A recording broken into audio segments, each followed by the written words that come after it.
मित्रों, आज एक बहुत ही महत्वपूर्ण मामले में प्रेस से बात करने हम यहां उपस्थित थे अपने दोनों मित्रों के साथ, आरपी सिंह और के शर्मा। आज सुप्रीम कोर्ट का एक बहुत ही महत्वपूर्ण फैसला आया है, जिसमें उन्होंने 2016 के नरेंद्र मोदी सरकार के ऐतिहासिक फैसले, जिसमें 500 और 1000 के नोट को डिसर्कुलेट किया गया था, डिमोनेटाइज किया गया था, उसकी वैधानिकता को चुनौती देने वाले सारे याचिकाओं को अस्वीकार कर दिया है। The supreme court today by a majority judgment of 4-1 has dismissed all the 58 writ petitions challenging the constitutional validity of the historic demonetization scheme launched in 2016 by the Shri Narendra Modi government. बहुत उसमें लंबी बहस की गई। आज judgement finally तो upload अभी होना बाकी है, लेकिन जो हम लोगों ने मालूम किया है उसके आधार पर 2-3 बातें बड़े विश्वास के साथ कही जा सकती हैं। पहला, कि this whole exercise was done for a valid cause, namely removing fake currency, containing terror funding, black marketing, etc. ये पूरी नीति टेरर फंडिंग, फेक करेंसी को रोकने के लिए और आपके money laundering etcetera, black marketing को रोकने के लिए की गई थी। और ये उद्देश्य सही है और गवर्नमेंट ये पॉलिसी डिसीजन ले सकती है, उसको लेने का अधिकार है। दूसरी बात जो कही गई थी कि आरबीआई से कोई कंसल्टेशन नहीं हुआ, बाकी नहीं हुआ, कोर्ट ने उसको भी रिजेक्ट किया और कहा कि आरबीआई से कंसल्टेशन हुआ था। स्वयं आरबीआई ने कोर्ट के सामने अपने वकील के द्वारा हुआ कि एक कंसल्टेशन हुआ था और कोर्ट ने यह भी कहा कि reserve bank of India act के सेक्शन 26(2) में का भी कोई वायलेशन नहीं है। ये इन सम एंड सब्सटेंस, और आपको मालूम है कि कोर्ट ने पूरे डिसीजन मेकिंग प्रोसेस को भी देखने की इच्छा जाहिर की थी, तो सील्ड कवर में वो भी दिया गया था। इसका मतलब यह हुआ कि कोर्ट ने पूरे डिसीजन मेकिंग प्रोसेस को सही पाया। The honourable supreme court by a majority judgment found the entire decision making process to be fair and reasonable. दूसरी बात, कोर्ट ने कहा कि the government has got the right and discretion to undertake economic policy decisions, and those decisions have to be appreciated unless there is something arbitrariness in it. ये जो बात कही गई थी, तो कोर्ट ने इसको भी स्वीकारा। एक माननीय न्यायमूर्ति जस्टिस नागरत्ना ने डिसेंटिंग जजमेंट दिया है, लेकिन आपको मैं बताना चाहूं उन्होंने भी क्या कहा है। The policy was well intentioned. I want to seriously emphasise upon that कि इस पॉलिसी की नीयत और नीति ठीक थी। It was well intentioned. उन्होंने कहा है कि 26(2) के अंतर्गत यह नहीं होना चाहिए, आवश्यकता हो तो कानून लाना चाहिए। उनके निर्णय का भी हम सम्मान करते हैं, लेकिन मेजॉरिटी जजमेंट कॉन्स्टिट्यूशन बेंच के 5-1 का मैंने आपको विस्तार से बता दिया।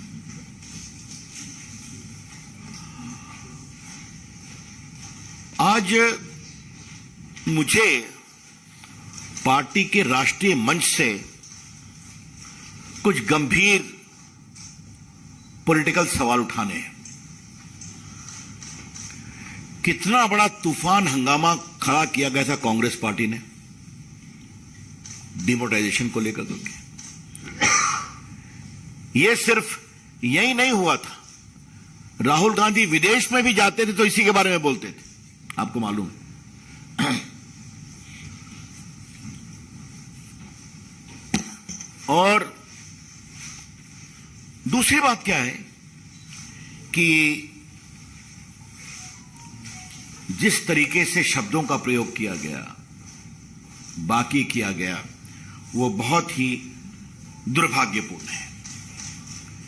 एक बात हम बार बार कहते थे और बड़े गर्व से कहते थे कि डिमोनेटाइजेशन का उद्देश्य गरीब कल्याण भी है।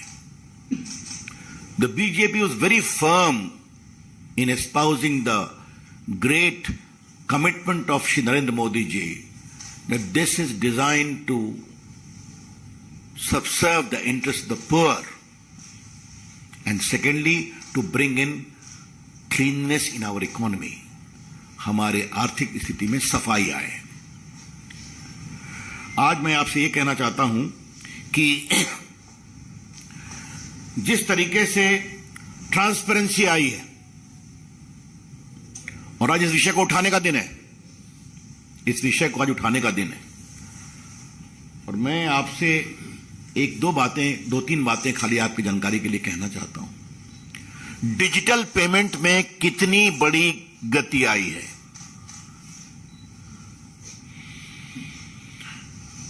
अक्टूबर 2022 यानी सिर्फ 1-1.5 महीना पहले भारत में 730 करोड़ डिजिटल ट्रांजैक्शन हुआ,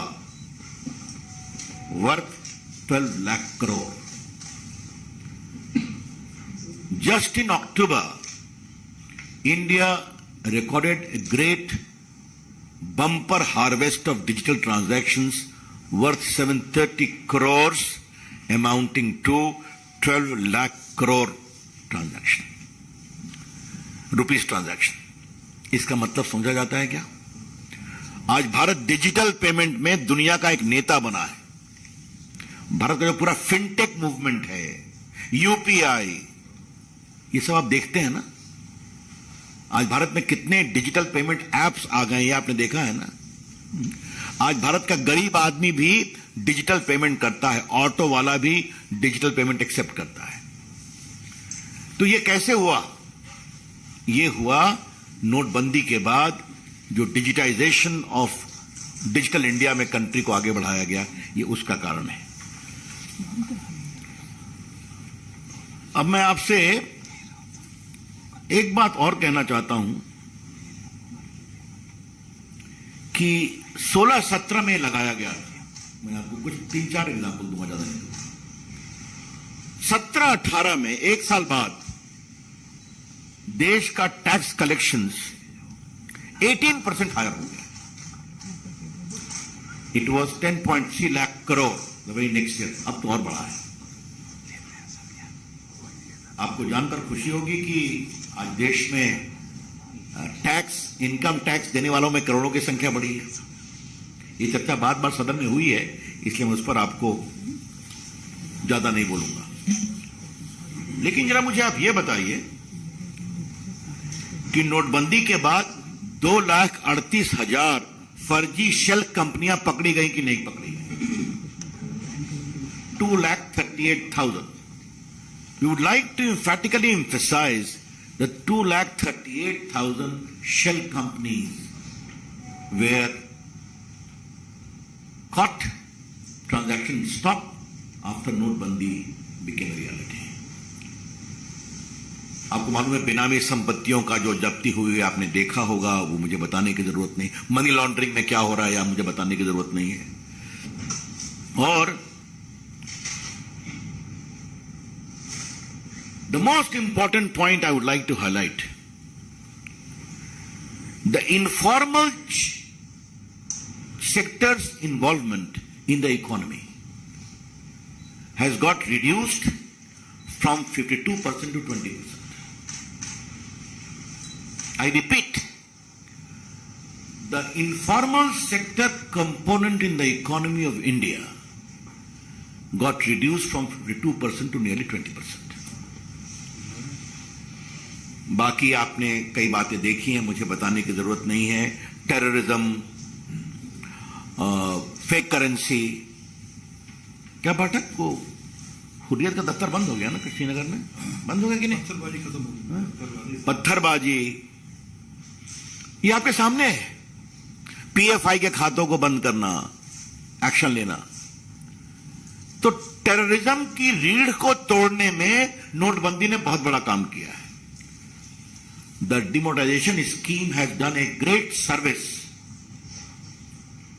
to the cause of breaking the backbone of terrorism, क्योंकि फाइनेंशियल सपोर्ट उनका खत्म हो गया।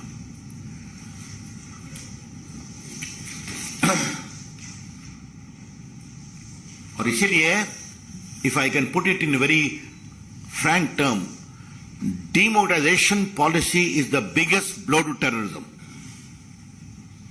and I say so with full sense of responsibility, because terror funding is integral to terrorism. आतंकवाद को बढ़ाने के लिए आतंकवाद की फंडिंग बहुत जरूरी है। और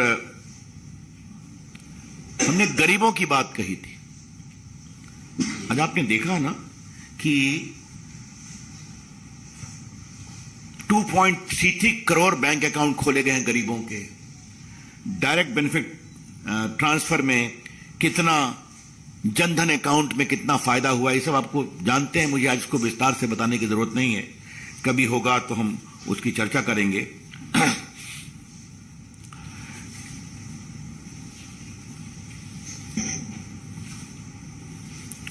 अब मैं आपसे एक बात और कहना चाहता हूं। प्रधानमंत्री जनधन योजना में भी जो जितने डिपॉजिट थे वो भी बहुत आगे बढ़े।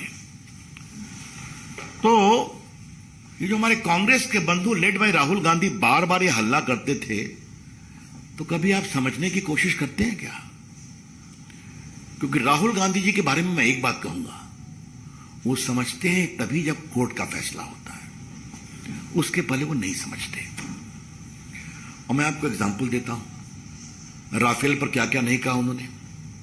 19 का पूरा चुनाव जिस तरीके से उन्होंने हमारे प्रधानमंत्री के बारे में अपशब्द शर्मनाक कहे, उसको हम रिपीट नहीं कर सकते हैं। देश जनता ने जवाब दिया। जब सुप्रीम कोर्ट का फैसला आया तो ठंडे हो गए। और याद करिए, इन लोगों ने मिडलमैन किकबैक्स को प्रोत्साहन देने के लिए भारत की वायुसेना को वर्षों तक नया प्लेन नहीं आने दिया था। डिमोनेटाइजेशन का तो हाल आप जानते ही हैं। Today I want to say with full sense of responsibility that Congress party in its own way promoted and protected informal economy elements in the country. और ये बात हम बड़ी जिम्मेवारी से कहना चाहते हैं।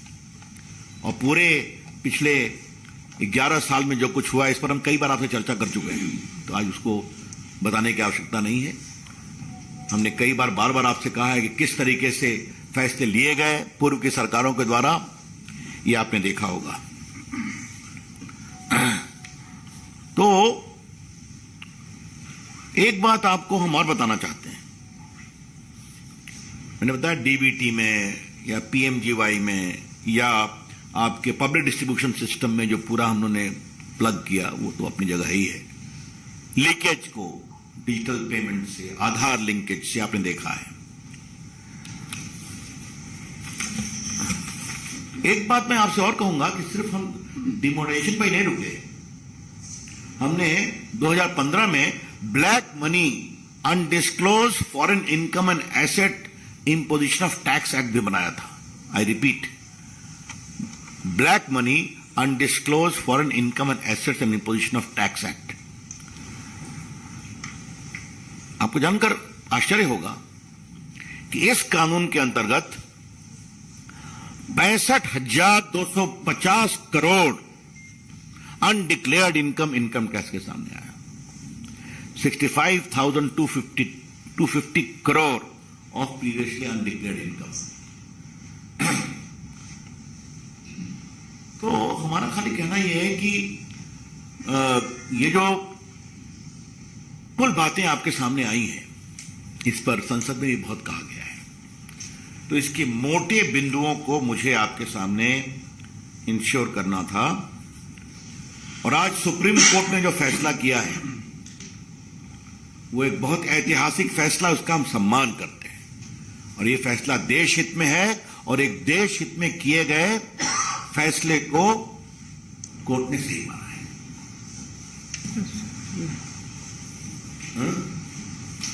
मैं आ रहा हूं मित्रों। राहुल गांधी जी से एक सवाल, आपने देश भर में जो कैंपेन किया नोटबंदी के खिलाफ, आप सॉरी बोलेंगे जब सुप्रीम कोर्ट ने इसको सही माना? ये पहला सवाल है। पूरी कांग्रेस पार्टी का कैंपेन था, आपको मालूम है, अपने पुराने आप निकाल के देखिए अखबार की कथनों और न्यूज बाइट्स तो आपको समझ में आ रहा है। कुछ सवाल उनके नेता और इस मामले के वकील चिदम्बरम साहब के बारे में भी करना है।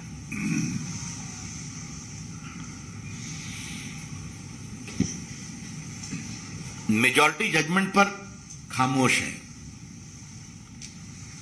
वो भी कहते हैं कि they have steered clear of the questions of whether what is the utility of this. ठीक है, but very interesting, minority judgment. We are happy that the minority judgment has pointed out the illegality and the irregularity in the demonetization. It may only be a slap on the wrist of the government, but a welcome slap on the wrist. वाह भाई वाह चिदम्बरम साहब। I repeat, it may only be a slap on the wrist of the government, but a welcome slap on the wrist. क्या बात है चिदम्बरम साहब, आप तो बहुत काबिल वकील हैं, वित्त मंत्री रहे हैं, सीनियर एडवोकेट हैं। मेजॉरिटी जजमेंट जिसने सब सही माना उस पर खामोश, और माइनॉरिटी को कहते हैं हमें थप्पड़ लगा, भले ही कलाई पे लगा। नॉर्मली मैं बोलता नहीं हूं मित्रों, लेकिन आज मुझे एक चीज बोलने की इच्छा है। चिदम्बरम साहब बड़े वकील हैं, उनका अधिकार है, वो कांग्रेस पार्टी के नेता हैं, ये भी उनका अधिकार है। वो सांसद है, संसद में बोलने का भी अधिकार उनका अधिकार है। But Mr. Chidambaram, today I would like to gently remind you about one golden principle. Eminent peers of the legal profession have gently told us about a salutary rule of our profession. And that is, if you take up a matter inside the parliament or very openly politically, and you should resist from taking the matter professionally. Chidambaram साहब ने खूब भाषण दिया सदन में, उनका अधिकार है। खूब धरने पर भी बैठे, उनका अधिकार है। और फिर कोर्ट में भी भाषण दिया और उसके बाद यह भी कहा कि स्लैप लगा दिया। मुझे याद है Fali Nariman, an eminent don of our profession, Rajya Sabha में मैं बैठा हुआ था, उनका एक सवाल था, मैं उठ के कहा, चेयरमैन सर, इस पर मैं कोर्ट में बहस करने वाला हूं, इसलिए मैं अब सवाल नहीं पूछूंगा। आप में से बहुत वरिष्ठ मित्रों को याद होगा कि अरुण जेटली या हम, जब हम लोग पार्टी के प्रवक्ता थे, वो तो हम लोग के बहुत सीनियर लीडर थे, तो देखिए रवि, मैं इस पर केस बहस कर रहा हूं, इसका तू प्रेस कर ले। मुझे याद है कि जब मैं राम जन्मभूमि का केस बहस कर रहा था इलाहाबाद हाई कोर्ट में, मैंने राम जन्मभूमि के मामले पर पब्लिकली बोलना बंद कर दिया था। चिदम्बरम साहब, कभी कभी आपको लगता है कि पेशे की इस पुरानी वेल एस्टैब्लिश तहजीब आपको याद कराई जाए। आप माने या नहीं माने तो आपका अधिकार है, but surely I condemn outright your comment on the minority judgment against the government. This is completely scandalous to say the least. You don't read the judgment properly. You don't read the judgment fully. You ignore with impunity the majority judgment and pick up the judgment of the minority honorable judge to say these kinds of uncharitable comment. Unfair, improper, condemnable. ये मैं अवश्य कहना चाहूंगा। जबकि जैसे मैंने बताया, minority जज ने स्वयं कहा था, the intention, it is a well intentioned policy. That's all from my friends. Thank you. मैं कांग्रेस के लोगों पर क्या बोलूं, थोड़ा सा लिख पढ़ करके बोला करें ना। कोर्ट के सामने कोई पॉलिसी जाती है तो कोर्ट क्या देखती है क्या यह पॉलिसी असंवैधानिक है? नंबर 1। क्या इसकी प्रक्रिया में कोई विसंगति है? नंबर 2। क्या यह आर्बिट्ररी है? तो कोर्ट ने सब पाया कि सही इंटेंशन है। तो उनके नेता लोग तो सदन में इसके गुनाभाग बहुत करते रहे हैं ना 4 साल में, और जवाब भी मिलता रहा है, आगे भी मिलेगा। सही सेक्टर बर्बाद हो गया, लाखों में नौकरियां चली गई। अगर हिम्मत है तो प्रधानमंत्री जी एक प्रेस कॉन्फ्रेंस करके दिखाएं। देखिए, ऐसा है, मैं आपसे एक ही बात कहना चाहूंगा कि इस तरह की टिप्पणियां उनकी होती रहती हैं। हमने इसके कंक्रीट फायदे आपको दिखा दिया, कैसे इससे टेररिज्म की फंडिंग, फेक करेंसी, आपके फिक्टिशियस फेक कंपनीज, इसका नियंत्रण हुआ। मैंने बताया कि कैसे इकोनॉमी फॉर्मलाइज हुई, आज भारत में स्टार्टअप मूवमेंट बढ़ा, डिजिटल पेमेंट बढ़ा। अब ये सब नहीं देखते हैं तो छोड़ दीजिए। एमएसएमई के लिए हम लोग बहुत कुछ कर चुके हैं, और पूरा जो कोरोना काल है आपने देखा होगा, उसमें डिजिटल पेमेंट ने क्या काम किया। वैसे आज मैं उनको एक चीज दिखाना चाहूंगा। आज के अखबार में एक बहुत बड़ी खबर छपी है, पता नहीं वो देखते हैं कि नहीं, तो आपने पूछा तो मैंने कहा दिखाई दूं। ये आज का अखबार है, मैं आपके सामने अखबार का नाम ले रहा हूं, इकोनॉमिक टाइम्स। जो एप्पल कंपनी की फैक्ट्रियां लगी हैं सप्लायर्स, 50,000 लोगों को नौकरी मिली है। देश के मोबाइल मैन्युफैक्चरिंग को करने में मेरी कुछ भूमिका रही है 274। तो आज तो कई जगह हो रहे हैं विषय। देखिए, चलिए छोड़िए। यस, मित्र सुशील मोदी ने एक सांसद के रूप में जो टिप्पणी की है उसको मुझे टिप्पणी नहीं करना है। तो आज आपने कहा कि माफी मांगनी चाहिए राहुल गांधी को, और कांग्रेस पार्टी पूरी इस पूरे कैंपेन के खिलाफ थी, जो नोटबंदी को लेकर उन्होंने किया था, सरकार के फैसले को गलत कराया था। अब जो सुप्रीम कोर्ट का फैसला आ गया, उनके जो प्रतिक्रिया आ रही वो तो ठीक उलट है, माइनॉरिटी जजमेंट को हाईलाइट कर रहे हैं, और बाकी कहाँ मान रहे हैं। तो आप ये क्या समझते हैं कि कांग्रेस पार्टी कभी हमारी बात का समर्थन करेगी? ये कभी सोच लिया है आपने? बार बार बातें समझाई गई हैं, हर में हारते हैं। जो कांग्रेस पार्टी के मित्र सवाल कर रहे हैं, मैं उनको बहुत विनम्रता से कहूंगा, पॉलिसी का गुण और दोष का विचार सदन के पटल पर होता है। आपने भी अपनी बात कहते हैं, हम भी अपनी बात कहते हैं, क्योंकि हमारी जिम्मेवारी सदन के प्रति होती है। कोर्ट के सामने निर्णय की प्रक्रिया, क्या यह आर्बिट्ररी है, क्या इसका कोई मकसद है, क्या संवैधानिक मानदंडों के खिलाफ है, इस पर विचार होता है। I repeat, courts are meant to adjudicate whether the decision making process is fair, is it violative of any constitutional provision, does it have a proper objective, and is it arbitrary. तो ये तो विचार वहां हुआ। तो इस पर भी वो टिप्पणी कर रहे हैं, तो मैं इतना ही कहूंगा, थोड़ा होमवर्क करने की जरूरत है।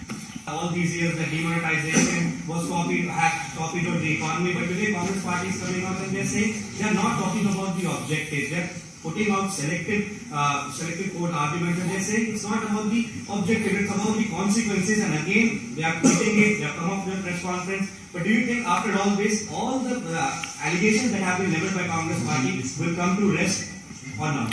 देखिए, कांग्रेस पार्टी गरीब विरोधी है। डिमोनेटाइजेशन का सबसे बड़ा फायदा देश के गरीबों को हुआ है। उनको मैंने बताया किस तरह से डिजिटल पेमेंट बढ़ा है, डिलीवरी बढ़ी है, डीबीटी बढ़ा है, लीकेज खत्म हुआ है। तो कांग्रेस पार्टी को इससे परेशानी होती है, गरीबों के लिए जो ईमानदारी से काम होते हैं। और दूसरा, कांग्रेस पार्टी का रुख टेरर फंडिंग और शेल कंपनी के खिलाफ हमेशा दोहरा रहा है, इससे उनको परेशानी होती है। पिछले कुछ सालों में देखें तो कोर्ट जाने की प्रवृत्ति बढ़ी है कुछ खास लोगों में, तो क्या उन लोगों के लिए भी सबक है कि इस तरह? देखिए, कोर्ट ने कई बार पीआईएल पर स्वयं टिप्पणी की है। हम पीआईएल करने वालों का सम्मान करते हैं। मैंने स्वयं ही अपने जीवन में कई महत्वपूर्ण पीआईएल किया। चिदम्बरम, मैं बता दूं कि जब मैं फॉर्डर स्कैम का केस बहस कर रहा था, जिसमें बहुतों को जेल हुई, तब भी मैं प्रेस कॉन्फ्रेंस नहीं करता था, सिर्फ कोर्ट की प्रोसीडिंग पर ही टिप्पणी करता था। तो आज मुझे एकाएक ध्यान आया। लेकिन कुछ लोग हमारे मित्र हैं, वकील लोग, हेडलाइन देखते हैं, चले जाते हैं कोर्ट में, उनका अधिकार है। जरूर कोर्ट देखेगा, और मैं क्या बताऊं, दैट्स ऑल। मैं देख लेता हूं। जी ना, आज बहुत बड़ा सवाल इसी पर है। चलिए, ओके।